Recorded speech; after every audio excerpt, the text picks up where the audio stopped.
ఇస్తారు, ఇంకా కూర తినొద్దంట. ఆ గొర్రెలు కాసేటోళ్ళ పరిస్థితి ఏమిటిది? ఆ కోళ్ళు పెంచేటోళ్ళ కోళ్ళ ఫార్ముల పరిస్థితి ఏమిటిది? ఆ చికెన్ కొట్టేటోళ్ళ పరిస్థితి ఏమిది? ఆ మటన్ కొట్టేటోళ్ళ పరిస్థితి ఏమిటిది? వీళ్ళంతా ఎక్కడ పోలే? నీవు అడిగితివి నేను చెప్తి. వీళ్ళ పరిస్థితి ఏం కావాలి? ఒకవేళ ఇది తదాస్తు గడియలు ఉన్నాయనుకోండి, బంద్ చేయరంటే అందరు బంద్ చేస్తారు. వీళ్ళ పరిస్థితి ఏమిటి? ఎక్కడ పోలే వాళ్ళంతా నీ మీద నా మీద వచ్చి పడతారు. ఇక ఏం చేద్దాం చెప్పు, ఏం చేద్దాం? జీవధర్మ సిద్ధాంతంలో ఇది లేదు.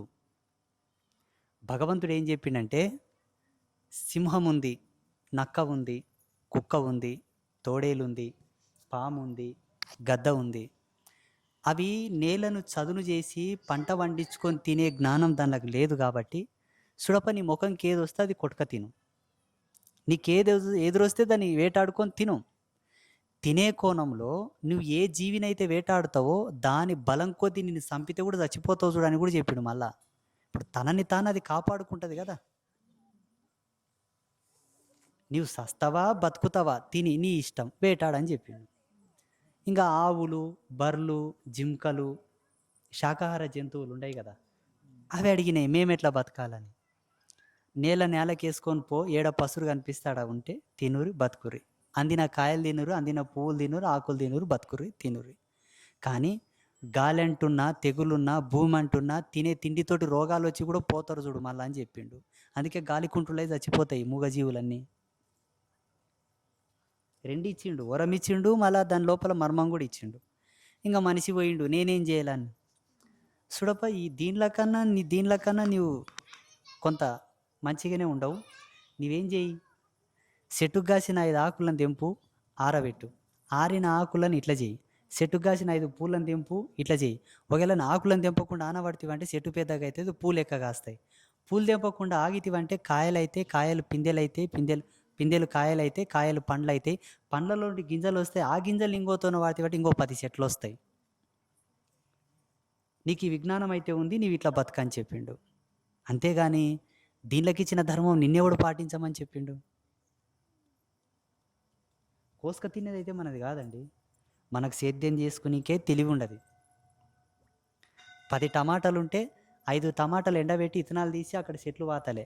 ఇక్కడ 5 టమాటాలు 2 టమాటాలు చట్నీ చేసుకొని తినొచ్చు, ఒక టమాటా సూపు చేసుకొని తాగొచ్చు, ఇంకొక టమాటా అట్లే చెట్టు కెట్టవచ్చు. పూర గొడ్డు చెట్టుని చేయరాదు. అన్ని తెంపుకుంటే అది గొడ్డు కింద పడుతుంది.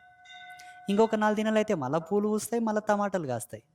చెట్టు బతికే, నీ కడుపు నిండే, మళ్ళీ దానికి పునరాగమనం జరిగే, పునరావృత్తి జరిగే.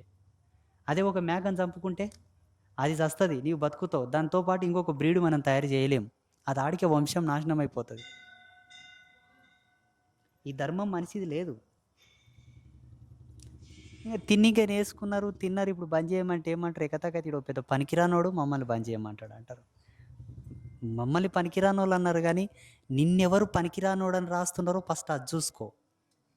నిన్నెవరు రాస్తారో అది చూసుకో ఫస్ట్. నన్ను అంటావు బాగుంది, నిన్నెవరు రాస్తారో అది చూసుకో. ఆ రాసిన రాతకు నువ్వు లెక్కలు చెప్పగలిగిన నాడు నేను పనికిరానోడైతా. చెప్పకపోతే నీవు పనికిరానోడు, నీ వంశం పనికిరాంది. అంతే కదప్ప. అదే ఇప్పుడు ఏం చెప్పాలి? ప్రపంచానికి ఒక స్టేట్మెంట్, మనమందరం ప్యూర్ వెజిటేరియన్స్, మనం మాంసాహారులం కాదు. అర్థమైందా? ఇంకోటి, మంది ఎక్కడి నుండి వచ్చింది, ఆల్కహాల్ ఎక్కడి నుండి వచ్చింది, వైన్. తాటికాళ్ళు ఈతకాళ్ళు ఎల్లమ్మ తల్లి పెడతారంట కదా, పెడతారు. ఆ తాటికాళ్ళు ఈతకాళ్ళులో మందు కలిపి పెట్టమని అయితే లేదు. ఆ చెట్టు కూడా వచ్చినటువంటిది ఇప్పుడు కొబ్బరి బొండం తాగినట్లనే. కొబ్బరి చెట్లు, ఈత చెట్లు, తాటి చెట్లు, పోక చెట్లు ఇవన్నీ ఒక ప్రజాతికి చెందినవే. తాగొచ్చు, తప్పులేదు. దాంట్లో కెమికల్స్, లిక్విడ్స్ కలుపుకొని మత్తెక్కి నేను ఊగుతా, సోలుతా, సూదుతా అంటే వచ్చే పంచాయతీ. అర్థమైందా? సరే, ఈ కోటర్లు, హై బీపీలు, బీబీపీలు ఎక్కడి నుండి వచ్చినావంటే వచ్చినాయి, ఎక్కడి నుంటో వచ్చినాయి. ఆ వచ్చిన వల్ల మీరు ఏదో చూసుకుంటాం అనుకుంటే వాళ్ళ జీవితాలు ఎట్లయినో మన జీవితాలు గట్లే అవుతాయి. అర్థమైందా? చరిత్ర క్లియర్ ఉంది. మనమే తిగుడు తిగుడు తిగుడు తిగుడు పడ్డాం, కింది మీంది కిందికి చేసుకున్నాం, అయిపోయింది. అర్థమైందా? ఇప్పుడు గొర్రెలు కాసేటోళ్ళు అంతా ఏం చేయలేదు స్వామి అంటే ఏం చేస్తారు? ఏం చేయకురి, ఉన్న భూమి దున్నుకొర్రి, పంట పండించుకొర్రి, బతుకుర్రి. లేదా గొర్రెలున్నోళ్ళే బతుకుతున్నారు లోకంలో. గొర్రెలు లేనోళ్ళు బతకరా? మేకలు లేనోళ్ళు బతకరా? కోళ్ళు లేనోళ్ళు బతకరా? అంతే కదప్పా!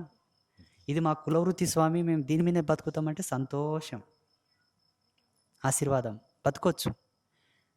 వృత్తికి ఏం దోషం చెప్పలేదు, ధర్మం. ఒక వేశ్య ఏమన్నదంట, చూడప్పా ఇది నా వృత్తి, నాకెట్లా పాపం అంటగడతావా అన్నదంట. శివ దేవుడు ఏం చెప్పిండు, ఇది నీ వృత్తి అని నీవు అనుకుంటే తదాస్తు, పో, వృత్తికి దోషం ఇయ్యను పో అన్నాడు. వృత్తి కాదని గనక నువ్వేమైనా చేస్తే పాపం తగులుతుంది చూడు అని చెప్పిండు. అర్థమైలేకుంటుంది, ఊగా నెత్తి ఊపుతావు. ఉదాహరణకి తల్లి ఉంది, తల్లి తండ్రిని మాత్రమే భర్త అనాలి. అందరినీ నా భర్తలంటే ఒప్పుకుంటారా? నీవు వేశ్యవు, నీ వృత్తి ధర్మంతో నీవు ఉంటావు, సంతోషమే. నీ వృత్తి ధర్మం కాదని ఇంకా ఏదైనా నువ్వు కోరితివంటే నీకు పాపం కడతా అన్నాడు. అంటే ఏంటి? నీవు నీ వృత్తితో పాటు జీవనం కొనసాగించనికే నీకు యాక్సెస్ ఇస్తున్నా తప్ప, ఇడుపు పెట్టుకొని ఇల్లు కట్టుకొని పిల్లలు కనుకుంటా నీ వృత్తితో నీ వంశం ఇస్తా అంటే ఒప్పుకోను, పాపం కడతా అని చెప్పిండు. ఇట్లా ఉంటాయి, లోతులు శానుండయ్యా. ఈ విధానాన్ని అనుసరించి చూస్తే అందరూ కూడా గర్వంగా చెప్పాలి, మనమందరం ప్యూర్ వెజిటేరియన్స్. మనమందరం పాలు పెరుగు తాగాలి, మజ్జిగ తాగాలి, కానీ కళ్ళు కోటర్లు తాగరాదు. పోనీ నాసా శాస్త్రవేత్తలకు నేను ఫోన్ చేస్తా, ఎవరన్నా మాట్లాడితే మాట్లాడండి. ఇస్రో సైంటిస్టులకు ఫోన్ చేస్తే ఎవరైనా మాట్లాడండి. కోటర్లు బీర్లు తాగినవాడు బాగుపడ్డట్లు వాళ్ళని చెప్పమనండి సైంటిస్టులని.